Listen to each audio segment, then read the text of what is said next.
Olá, estamos aqui com mais um bate-papo com Cisneiros. Marcelo Torreão, aqui comerciante empresário da nossa cidade, que está se colocando como deputado estadual. Que te traz para a política? Você já foi candidato, já participou da vida partidária ou não? Como é? Explica para a gente um pouco. Meu irmão Silvio Nascimento, amigo Kleber, eu já participei, já fui candidato a vereador em Garanhuns nas últimas eleições. Naquele momento ali foi quando eu senti de fato que a gente precisava de promover mudanças, começando por nosso município, tá? Do que o meu irmão Silvio colocou, essa indignação que é latente em cada um de nós. Nós não podemos, não suportamos mais conviver com esse quadro político, principalmente, que está aí, que está no nosso dia a dia, que já entrou nas nossas vidas, esse quadro que a gente pode dizer de imoralidade, esse quadro de libertinagem, onde envolve diretamente nossas famílias, envolve nossos filhos, envolve nossos netos. E eu converso com muitas pessoas, inclusive acredito que já externei até para o Silvio, é que todo esse processo nós não estamos fazendo necessariamente para a gente, nós estamos dando pontapé inicial, mas para gerações futuras. Claro. Como plantador de tâmaras, nós estamos apenas jogando, plantando a tâmara, mas alguém vai ter que cuidar, vai ter que regar e no futuro vai ter que colher. Então, finalizo dizendo, essa grande indignação que nós temos hoje no quadro econômico, político, da forma que a nossa sociedade está sendo conduzida, Kleber, é que nos faz, a mim, a Silvio, ao próprio Bolsonaro e a muitos outros, centenas e centenas de outros, outsiders, como vocês disseram, sim, que estão fora, mas que têm um potencial, um conhecimento astronômico, imenso, que pode trazer este conhecimento, essa ajuda, para que a gente possa, de fato, entregar às futuras gerações, começando com nós mesmos essa mudança, que a gente possa entregar um país completamente mudado, um país que valorize de fato família, princípios e valores morais. Sim. Eu quero lhe fazer a pergunta que eu fiz a Marcelo do porquê eu apoio Bolsonaro, e explicando para quem está nos assistindo o que é ser de direita, Marcelo. Kleber, conforme o meu irmão Silvio já pontuou, o apoio a Bolsonaro, primeiramente, é um apoio natural, porque comungamos das mesmas ideias, dos mesmos ideais, acreditamos na agenda de desenvolvimento para o país no momento tão crítico que Sim. Bolsonaro defende. Então, defendemos uma grande parte, podemos não concordar em 100% com um ponto ou outro, mas a gente, no esboço geral desse projeto, desse pensamento de Bolsonaro, nós acreditamos e estamos com ele e apoiamos ele. Não existe, no momento, nenhum outro candidato com viabilidade, a não ser, representando a direita, Jair Bolsonaro, que eu, pessoalmente, acredito que vencerá no primeiro turno. Olha aí, já acredita que vai ganhar no primeiro turno? Não só eu, o Bolsonaro já externou isso, que há grandes chances de vitória no primeiro turno, diante dessa indignação que tomou conta do país. Quando a gente fala em pesquisas, eu não dou tanta credibilidade a elas, mas quando a gente faz qualquer tipo de enquete, em qualquer setor, em qualquer circunstância, Bolsonaro sempre está muitíssimo à frente. E não são enquetes feitas por nenhuma organização, nenhum movimento de direita, tá? Então isso é um apoio natural. Bolsonaro ele começou sim em torno de 2 anos a captar nossa simpatia, porque nós vimos naquele momento que era a única oportunidade que nós de fato nos tinha de sair desse lamaçal no qual jogaram o Brasil nos últimos 14 ou 15 anos pelo governo do PT. Então isso na verdade é um Você acredita que o governo do PT jogou o país no lamaçal? Jogou o país no lamaçal em todos os sentidos. Aí se a gente fosse pontuar seria muito extenso, mas em todos os sentidos. Quando eu falo para você a respeito do que é ser de direita, o que é defender uma ideologia política, o que é ter o ideário de direita. Então a direita, ela preserva os valores e princípios morais, valores esses que nos guiam nossas vidas, valoriza a família, defende o Estado minarquista, o Estado mínimo, e quer dizer isso, menos Estado e mais sociedade organizada, mais liberdade para empreender, certo? Então, isso é importante, nós não podemos mais conviver com um Estado paquidérmico. A direita defende a extinção das estatais ou trazer as estatais para um número, no mínimo, aceitável. Porque nós não podemos mais ter como os índices de 2014 ou 2015, onde nós lucramos com as estatais em torno de 88 bilhões de reais, no entanto, nós investimos nelas 126 bilhões de reais. Então, a gente não vê lógica nisso aí. O Estado ele tem que ser, como muitos dizem, um Estado necessário. Então, eu sou de direita conservadora pró-mercado. E Bolsonaro tem uma agenda liberal na economia extraordinária. No momento oportuno, ele vai ter a chance de externar isso. Colocar. Porque as pessoas dizem, onde é que estão os projetos de Bolsonaro? Mas, no entanto, antes, de forma histórica, nenhum candidato, nesta altura tão distante do processo eleitoral, apresentava qualquer projeto, mesmo porque não é permitido que se apresente esse projeto, apresentava apenas linhas de pensamento. Entendeu? Entendi. Então, ser de direita é isso. É a meritocracia, é o Estado. Um amigo chegou para mim e disse: Marcelo, você é de direita, então como é que fica as pessoas humildes? Como é que ficam as pessoas pobres? Eu disse: não. Ser de direita não quer dizer que temos uma frieza natural pelos os mais necessitados ou os menos favorecidos. Porque todo Estado, isso é a nível mundial, não só no Brasil, mas todo ele, possui mecanismos, não de governo normalmente, mas mecanismos de Estado para proteger os vulneráveis. Então nós não temos essa frieza. Ao contrário, nós queremos que nós queremos ajudar a capacitação do nosso próximo, que ele tenha e seja despertado esse interesse pelo autoconhecimento, pela autocapacitação, para poder ele ser inserido no mercado de trabalho, poder gerir sua vida, criar seus filhos, cuidar de sua família, tendo o governo ou tendo o Estado como um polo gerador de emprego para que esse pessoal seja alocado no mercado de trabalho.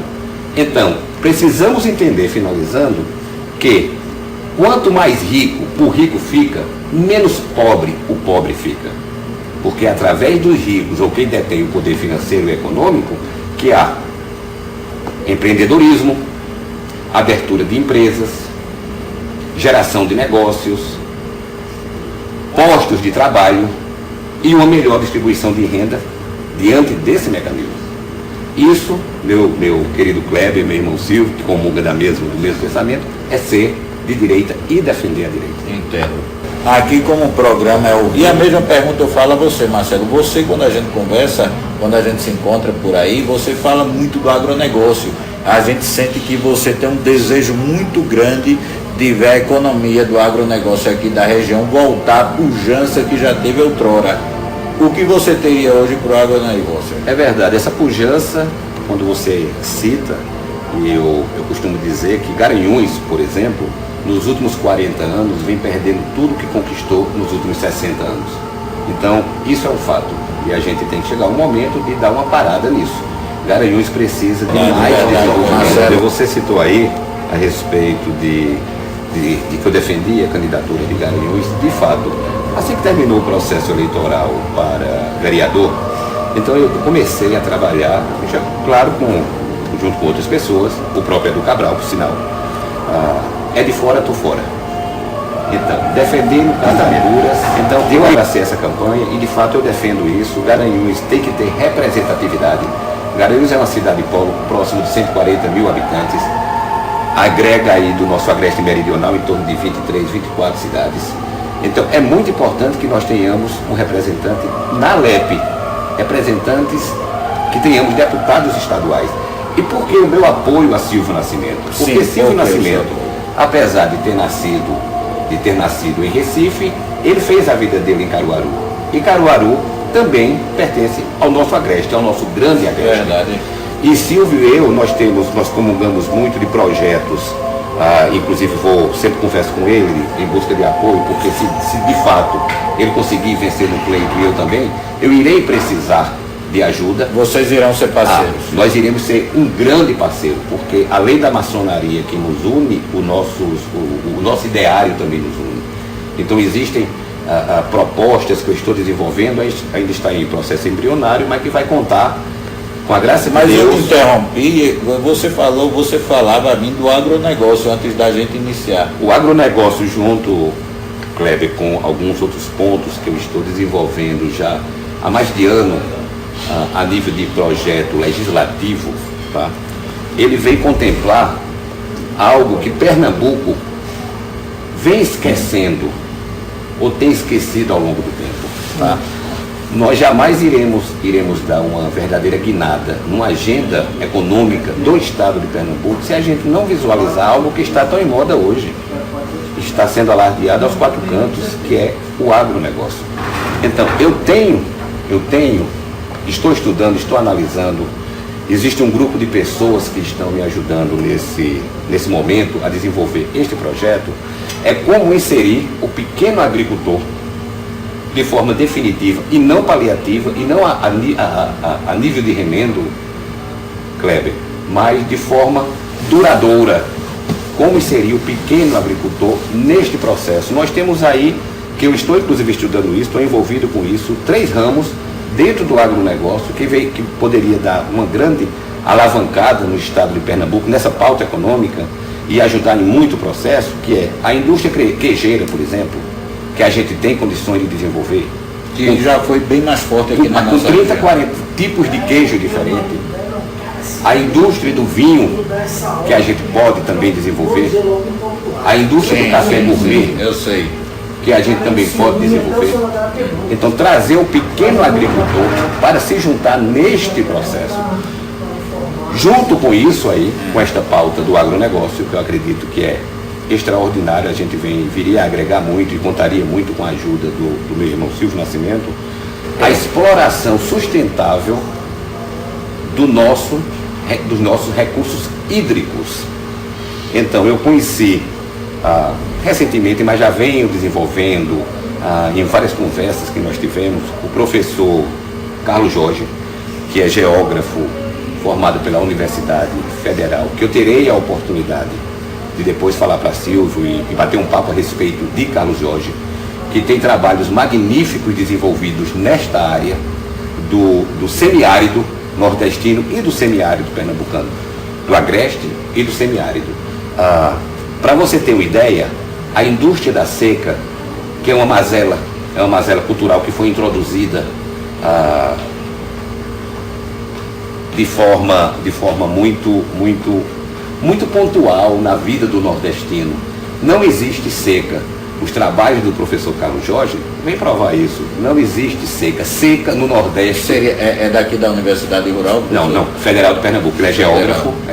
Ele é geógrafo e ele tem trabalhos publicados. A seca em Pernambuco, no nosso semiárido, ela não passa de mito, Silvio, não passa de um mito. Não existe seca no nosso semiárido. Não existe seca? Não existe seca. A seca é um fenômeno político, não é um fenômeno climático. E isso ele vem provando com o trabalho. Trabalho esse que já foi premiado a nível nacional. E trabalho esse apresentado na Inglaterra, em Londres. Então, é um trabalho muito sério. Nós temos um solo riquíssimo. Nós temos um solo tão abençoado que, se receber água demais, estraga. Nós temos chuvas em torno de 400 milímetros a 800 milímetros ano. Para se ter uma ideia, o estado da Califórnia, que responde por 50% ou mais de 50% dos cítricos consumidos nos Estados Unidos, recebe menos de 200 milímetros de chuva ano. Tem o solo 7 vezes mais pobre ou menos rico que o solo do nosso semiárido. O povo não sabe disso. Por quê? Porque a política não permite que o povo saiba disso. Nós vivemos em bolsões de ignorância. Prefere manter as pessoas dependentes. Prefere manter as pessoas dependentes porque faz parte do sistema. É um estamento burocrático. Isso aí faz parte desse mecanismo que está tão dito hoje, o mecanismo, não é? É em troca de um galão de água que eu consigo o teu voto. Então não há interesse político de sair disso. Então o que vocês defendem, quero até estender a pergunta a Silvio, o que vocês defendem então é a libertação dessa dependência. A libertação. Seria a autoiniciativa. E mostrar que nós não temos seca. Não existe seca no nosso semiárido. O nosso, como eu disse, o nosso semiárido tem um volume pluviométrico imenso, de 400 a 800 milímetros ano. Crítico, quando a gente diz, olha, estamos passando por estiagem, o processo de seca crítica, é quem tem abaixo de 200. Israel tem em torno de 150 milímetros ano e a Califórnia em torno de 120, 130 milímetros ano. Mas o que é que eles fazem? Investem milhões de dólares para fazer correção do solo. Nós já temos um solo propício, nós já temos um solo preparado. Até melhor do que o de Israel e o da Califórnia. Não, nós temos o nosso solo 7 vezes melhor que o deles. No mínimo, 7 vezes melhor. O Carlos Jorge prova tudo isso através de um trabalho esplêndido que ele tem. E, inclusive, o Carlos Jorge, ele é filiado ao nosso PSL e pré-candidato a deputado estadual pelo litoral. E da forma que nós apoiamos Bolsonaro, por ocasião das convenções partidárias que acontecerão final de julho e começo de agosto, até o dia 5 de agosto, onde serão de fato definidos quem serão os candidatos aos diversos cargos, todos eles terão apoio maciço de Bolsonaro. Respondendo, apenas complementando Silvio, com relação às estatais, nós temos em torno hoje de 144 estatais, das quais 80% comprovadamente dão prejuízo. Daí os 126 bilhões em 2014. Marcelo, eu percebo que é bom por números. Ele vai em cima dos números. Precisar desse investimento quando gerou em lucro em torno de 88 bilhões de reais. E o Estado ele tem que ser do tamanho necessário. Há uma vertente que diz o Estado mínimo ou o Estado necessário. Verdade. Para que a gente privatize, é preciso que haja uma comissão analisando, buscando os valores reais. Não vamos entregar patrimônio brasileiro a ninguém. Não existe preço de banana, né? Nós vamos fazer um estudo muito profundo, isso é a intenção de Bolsonaro, e então ver o que será feito, sabendo que não é prudente que na privatização se privatize tudo para uma única empresa ou para uma única nação, porque nós temos a segurança nacional. Então, dando um exemplo, dividindo, vamos dar um exemplo. Vamos pegar, por exemplo, a refinaria de Abreu e Lima. Então ela é dividida, vamos dizer, em 4 lotes. Apenas um exemplo. Então um lote é vendido para a empresa sueca, X, o outro lote para a empresa holandesa X. Garantiria a concorrência. Exatamente. Porque quando a gente faz a venda, Silvio, para a China, um país comunista, nós estamos simplesmente transferindo as nossas estatais e a nossa autonomia para uma estatal chinesa. Que a China, vou lhe dizer, Marcelo, você deve saber tanto quanto eu, eu já vi que você é bom nessa questão de números e da economia, mas a China está arrematando um bocado de coisa aí nesses leilões aí de infraestrutura, de estradas, de rodovias. Ela está doida aí para cumprir esses aeroportos e não tem nenhuma restrição. Se ela tiver dinheiro, compra todos os aeroportos, todas as rodovias, e está construindo até a Norte e Sul, se eu não me engano, ela tem participação. Por exemplo, o Porto de Muriel, em Cuba, que foi financiado com os nossos impostos, foi entregue ao governo cubano. O Brasil não está envolvido em nenhum processo ali de administração, só emprestou nada. Dinheiro. Só emprestou dinheiro. A juros para tudo está sendo administrado. Então é melhor receber pela privatização, né? A questão da refinaria da Bolívia aconteceu da seguinte forma. E Lula, inclusive, contou isso no vídeo. Temos o vídeo a respeito.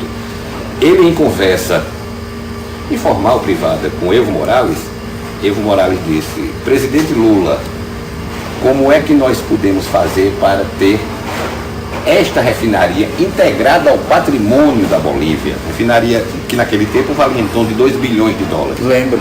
Você lembra? Lembro. E o presidente Lula disse: na hora que você quiser, tome-a. Ele disse isso? Desta forma, e ele conta essa história. Ele disse o quê? Estamos no território boliviano. Tudo bem, é patrimônio brasileiro. Mas se você quiser, de fato, tome a refinaria para você. Então foi desta forma que é inaceitável. É inaceitável. Eu conheço alguns militares das Forças Armadas. Tenho até alguns militares das Forças Armadas na minha família. E conversando informalmente com um deles, por ocasião do fato, eu perguntei, me diz uma coisa, quando aconteceu isso que a Bolívia tomou a refinaria da Petrobras, naquele episódio, houve alguma coisa? Ele disse, houve. Ficamos... Os quartéis ficaram uma parte das Forças Armadas ficaram mais nacionalistas, não aquartelada, porque não houve nada, nenhuma ordem nesse sentido, não houve nenhum sinal dado pelo comando, mas eles ficaram apreensivos por eles mesmos que algo poderia acontecer. Então eles já ficaram individualmente de sobrealerta. E claro, aquilo não passou de uma grande jogada. Perdemos um patrimônio hoje avaliado em 3,5 bilhões de dólares. Mas não só isso, Passadinho é outro exemplo grande. Absurdo. Verdade. Ou proteger o parceiro. Ou dirige ou protege, dá cobertura ao parceiro. Tivemos 70 agências bancárias explodidas em Pernambuco. No ano passado. Eu acredito que até esse momento, não é? Até agora são 70.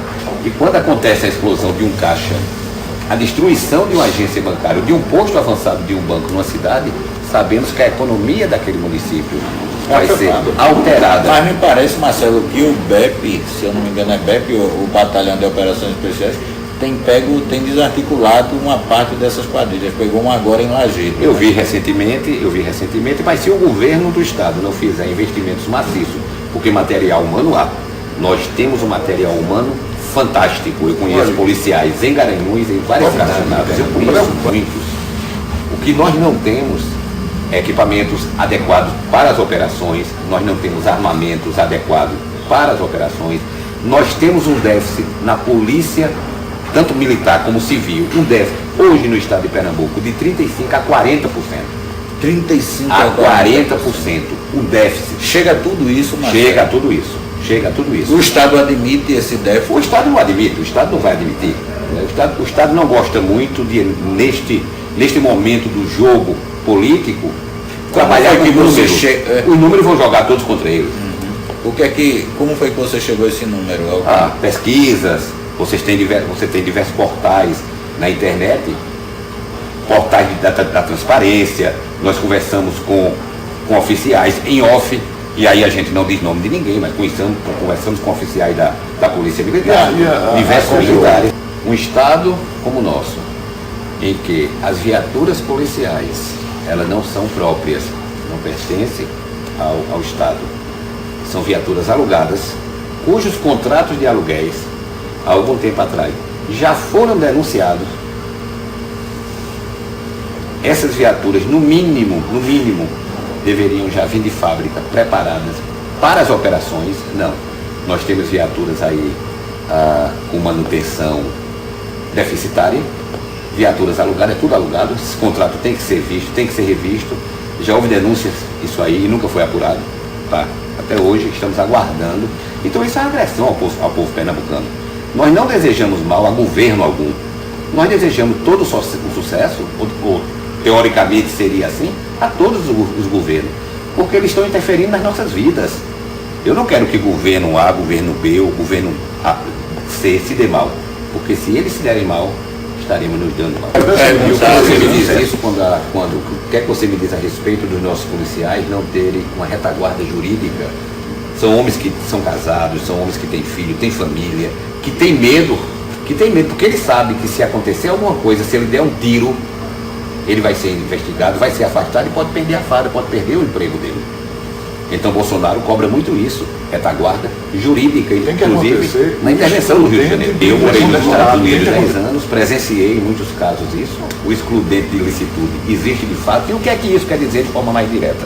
O policial se envolveu numa operação e baleou o indivíduo. Ele pode ser investigado, a ação dele pode ser investigada. Tudo bem. Mas ele vai continuar exercendo o trabalho dele como policial, vai continuar sendo reconhecido pela sociedade. O prefeito da cidade, o governador do estado e o presidente dos Estados Unidos virão em cadeia de rádio e televisão homenagear este policial, independente do resultado da investigação. Enquanto isso, aqui no Brasil, a nossa sociedade se dá o desplante de filmar um policial em ação, não no sentido de homenageá-lo, mas no sentido de denegrir sua imagem, de postar nas redes sociais. Isso não é admissível. Kleber, entre nós e o criminoso, nós só temos a polícia. Tire o policial desta equação e nós estamos completamente perdidos. Não só o policial, preciso... e não só o policial, como estudante de licenciatura, o cidadão. Agora me responda. E esse fato dos 630 projetos que Bolsonaro tem, dos quais 2 aprovados e vários dele com o apoio dele, porque muitos projetos de Bolsonaro foram entregues para colegas da Câmara. Porque se fosse no nome dele, ele já disse isso, se tivesse o nome de Bolsonaro, como autor do projeto de lei, não passava. Mas aí Bolsonaro deu uma explicação muito lógica. Imagine vocês saindo de um governo militar em 1985, então quando foi em 93 eu fui eleito para o meu primeiro mandato de deputado federal, Isso é dentro de um congresso onde houve em 79 anistia, então todos aqueles exilados voltaram com direitos políticos restituídos. Imagine este congresso com esta formatação de esquerda, formatação socialista, olhar e ver um capitão do exército. Eu fui, naquele momento, escanteado completamente. Muitos não dirigiam nem a palavra a mim. Então, se coloque no lugar e você então vai conseguir imaginar a dificuldade de Bolsonaro, um militar, um capitão, no Congresso Nacional, tomado por socialistas, vindo muito dele, não vou dizer a maioria, mas um grande número, vindo do exílio, com os direitos políticos restaurados. Certo? Então, quando Lula disse que Dilma era inteligente porque não era nordestina, e temos um vídeo disso aí, também não houve. Agora, o que é que você acha? A direita ser acusada o tempo todo, os eleitores de Bolsonaro serem acusados o tempo todo de homofóbicos, nazistas, fascistas, o que você imagina que não água suja, meu irmão Silvio. Quanto mais água limpa nós colocamos, menos nós iremos tentar fazer, com todas as forças que a direita puder, 3 a 4 deputados federais. Em Pernambuco. Em Pernambuco. E estadual. De 6 a 7, podendo chegar até 8 estaduais. Nossa meta é essa, tá? Não sei se o Silvio já terminou as considerações dele. Já, só queria mesmo agradecer e dizer que estou aqui à disposição, sempre que o Kleber chamar, sempre que Garanhuns quiser. A gente volta aqui e as para portas debater. estão abertas Kleber, aqui. é o seguinte, é preciso que o povo entenda que a participação no pleito eleitoral, ela se faz necessária se a gente de fato quiser mudanças. Nós temos aí números históricos que, por exemplo, em Garanhuns, acertadamente, aí eu conheço os números, nós temos em torno de 90 mil eleitores. E a gente sabe que a inadimplência gira de 25% a 30%, pessoas que não comparecem às urnas para votar. A classe média é uma grande parte desse número. A classe média ela tem que participar mais das eleições, ela tem que se envolver com esse processo, para que a gente tenha de fato mudança e que a gente chegue aí a atingir os nossos ideais. É preciso que Eu já vi números que a maioria dos eleitores de Bolsonaro está na classe A e B. A gente precisa cada vez mais convocar a classe média para se envolver com o processo. Eu, quando vim para cá, para o bate-papo, eu vim com uma certeza, e a gente, claro, acaba se envolvendo com a conversa, né? Às vezes contagiante. Entrando em outros claro, assuntos. isso é normal no bate-papo, entrando em outros assuntos, ou mantendo muito um determinado assunto. Mas eu tenho há 2 anos, 1 ano e meio, com pessoas entendidas no assunto. Eu venho desenvolvendo projetos na área de educação, projetos legislativos, claro, e na educação, na segurança pública, já falei do agronegócio, na saúde, para a gente conseguir, de uma vez por todas, descentralizar a saúde do litoral, da capital. Então, que a gente possa oferecer uma saúde adequada, até mesmo de média e alta complexidade ao longo do estado de Pernambuco e cidades Para previamente não aconteça o selecionadas. que hoje precisa de TFD em tudo que é Não, cidade tudo para estar levando o povo por exatamente, isso. não precisa. Então, nesse meu Porque aqui trabalho, até ônibus, hoje teve um protesto dos usuários, faltou ônibus aí para aí levar não o tem povo. como deslocar o pessoal. Então, Silvio, se a gente tem, eu fiz isso, separei no mapa de Pernambuco em torno de 10 ou 11 cidades com potencial de receber este trabalho, essa descentralização, para que a gente possa ter um hospital de média e alta complexidade integrado ao complexo de tratamento, de diagnóstico. Quem sabe agora com a Universidade Federal de Pernambuco, Melhora se um cria um hospital aqui, ou até o Dom Moura, ou Mas se cria um novo Nós temos que hospital. pensar Tipo, Garanhuns, né? e temos que pensar o restante de Pernambuco. Então eu tenho, com relação à segurança pública, eu tenho, com relação à saúde, eu tenho, com relação a uma preocupação imensa que eu tenho, que é a educação e os nossos professores que não são respeitados em sala de aula, professores que não são reconhecidos, professores que acumulam 2, 3 turnos em busca da sobrevivência. Qual é a qualidade de ensino que nós esperamos que o nosso professor entregue em sala de aula? Então, isso tem que ser visto. Se você quiser fazer a verdadeira mudança de uma sociedade, de uma nação, você vai ter que necessariamente começar pela educação. Nossos professores recebem salários aviltantes. É impossível termos salários e mantermos salários como esse, não só em Pernambuco, como a nível de Brasil. Então, vamos sempre nos reportar à educação. A Espanha fez a grande reforma da educação há 140 anos atrás. É tão longo os frutos, quando isso vai ser colhido. A Coreia, né? Que eles começaram a colher agora. Há 20 anos atrás, a Espanha veio colhendo fruto de uma reforma que fez há 140 anos atrás.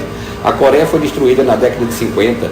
Hoje ostenta índices de educação invejáveis. A Finlândia na década de 60. Mas o professor lá é muito valorizado. A média salarial lá é como se ele ganhasse 20 mil reais. Pra você ter uma ideia, a Finlândia, na profissão que é uma base, respeitada. a Finlândia é uma base, eu dediquei, inclusive eu já 60 do século passado, não tinha uma estrada asfaltada, uma sequer. Voltaram os olhos para a educação, fizeram a grande reforma na educação. Hoje é um dos países mais desenvolvidos na área educacional. Os professores finlandeses recebem metade do salário, em média, de um deputado federal finlandês, e o magistério está entre as 4 profissões mais procuradas e valorizadas: engenharia, direito, medicina e o magistério. Então, enquanto a nossa sociedade, não entender que a educação liberta e protege o homem através do conhecimento da tirania, de governos tirânicos, faz o homem, o cidadão pensar, né? Tira você da escuridão, tira você desse bolsão de ignorância. Se você dá o conhecimento, e conhecimento é poder, nós temos que entender isso. Você se defende, você tem conhecimento para escolher para onde você vai. Senão você vai ficar sempre neste processo. Então, finalizando, gente, eu tenho projetos não a nível de utopia, mas a nível de realidade, de poder ser de fato executável. Nada mirabolante, porque não existe, vamos dizer, pilantragem. Meu avô costumava dizer que quanto maior o projeto de um político, mais pilantra ele é. Então, na área de segurança tem alguns pontos importantíssimos para a gente dar uma virada nisso, na área da educação, na área da saúde. Eu quero que vocês venham aqui numa próxima oportunidade com as ideias de vocês, os projetos em mãos para falar finalmente dos projetos. Mas estamos aí trabalhando com afinco, desenvolvendo isso com especialistas, com pessoas entendidas, pessoas que também querem o progresso do Brasil. Bom. Obrigado, Kleber. Obrigado, meu vocês. Irmão Silvio Nascimento. Obrigado, pessoal. Silvio. Espero que tenham gostado do nosso bate-papo, né? Com certeza.